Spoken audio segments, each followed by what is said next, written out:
भगवान शिव की उपासना करने के लिए प्रदोष व्रत रखा जाता है। हर माह की त्रयोदशी को ये उपवास किया जाता है।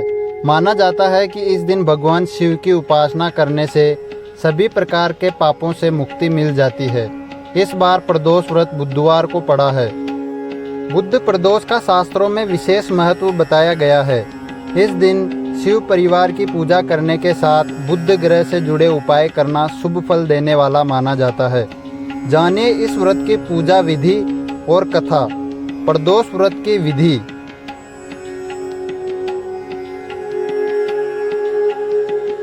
प्रदोष व्रत के दिन सुबह जल्दी उठ जाएं। नित्य कर्मों से निवृत्त होकर भगवान श्री भोलेनाथ का स्मरण करें और व्रत करने का संकल्प लें। इस व्रत में आहार नहीं लिया जाता है। पूरे दिन उपवास रखकर सूर्यास्त से 1 घंटा पहले स्नान आदि कर साफ वस्त्र धारण कर लें, क्योंकि प्रदोष व्रत में शाम के समय पूजा की जाती है। पूजन स्थल को गंगाजल या स्वच्छ जल से शुद्ध कर लें। गाय के गोबर से लीपकर मंडप तैयार किया जाता है। अब इस मंडप में रंगोली बनाई जाती है। प्रदोष व्रत की आराधना करने के लिए कुशा के आसन का प्रयोग करें।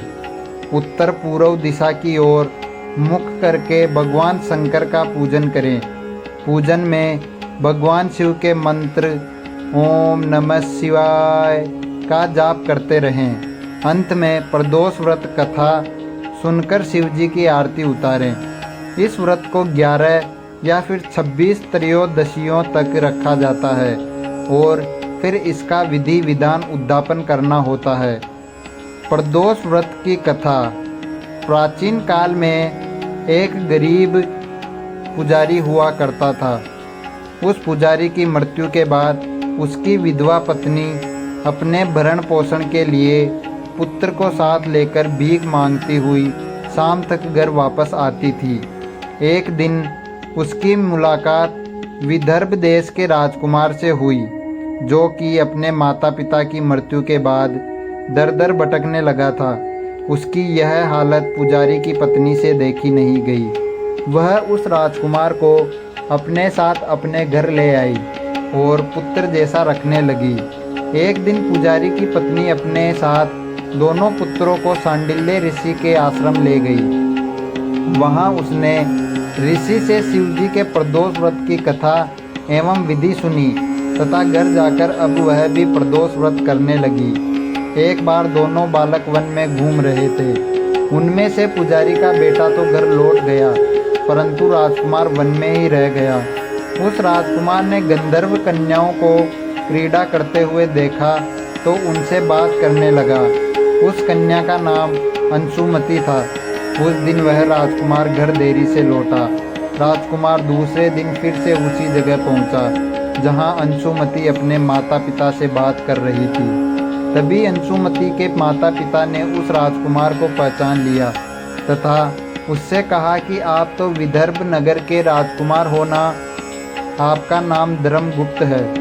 अंशुमति के माता पिता को वह राजकुमार पसंद आया और उन्होंने कहा कि शिवजी की कृपा से हम अपनी पुत्री का विवाह आपसे कराना चाहते हैं। क्या आप इस विवाह के लिए तैयार हैं? राजकुमार ने अपनी स्वीकृति दे दी तो उन दोनों का विवाह संपन्न हुआ। बाद में राजकुमार ने गंधर्व की विशाल सेना के साथ विदर्भ पर हमला किया और घमासान युद्ध कर विजय प्राप्त की तथा पत्नी के साथ राज्य करने लगा। वहाँ उस महल में वह पुजारी की पत्नी और पुत्र को आदर के साथ ले आया तथा साथ रखने लगा। पुजारी की पत्नी तथा पुत्र के सभी दुख व दरिद्रता दूर हो गई और वे सुख से अपना जीवन व्यतीत करने लगे। एक दिन अंशुमति ने राजकुमार से इन सभी बातों के पीछे का कारण और रहस्य पूछा। तब राजकुमार ने अंशुमति को अपने जीवन की पूरी बात बताई और साथ ही प्रदोष व्रत का महत्व और व्रत से प्राप्त फल से भी अवगत कराया। उसी दिन से प्रदोष व्रत की प्रतिष्ठा व महत्व बढ़ गया तथा मान्यता अनुसार लोग यह व्रत करने लगे। कई जगहों पर अपनी श्रद्धा के अनुसार स्त्री पुरुष दोनों ही यह व्रत रखते हैं।